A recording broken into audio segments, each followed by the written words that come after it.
დედამიწაზე ნებისმიერმა ცოცხალმა არსებამ ადამიანის გარდა ყოველთვის იცის რა უნდა გააკეთოს, როგორ უნდა გააკეთოს, როდის უნდა გააკეთოს და სად გააკეთოს. სიცოცხლის განმავლობაში ცხოველები წარმატებით ვითარდებიან, თუმცა გარკვეული კრიტიკული წერტილის მიღწევის შემდეგ იქნება ეს მათთვის გამოყოფილი სიცოცხლის ვადის დასრულება თუ აგრესიული გარემოს გავლენა, ისინი კვდებიან.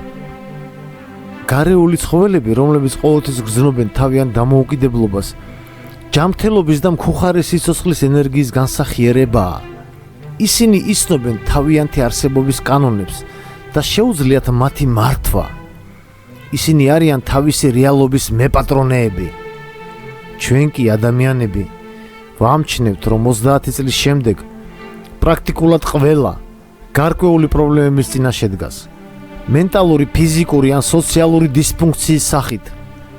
ადამიანი გრძნობს შინაგანი ბალანსის და საკუთარი ცენტრის დაკარგვას.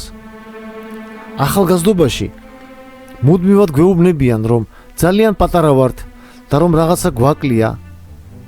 დროის გასვლისთანავე, როდესაც დასრულები ხვდებით, ვაცნობიერეთ, რომ დავკარგეთ ის შესაძლებლობები, რაც ახალგაზრდობაში გვქონდა. მეტიც, ჩვენ გვესმის, რომ ვერ ვჩიულობთ ამის შესახებ. რადგან ამან შეიძლება გამოიწვიოს იმ უსაფუძვლო, მაგრამ ჩვენთვის მინიჭებული სტატუსის პატარა მასწავლებლის დაკარგვა, რომელიც გვაძლევს ავტორიტეტს გარშემომყოფების თვალში.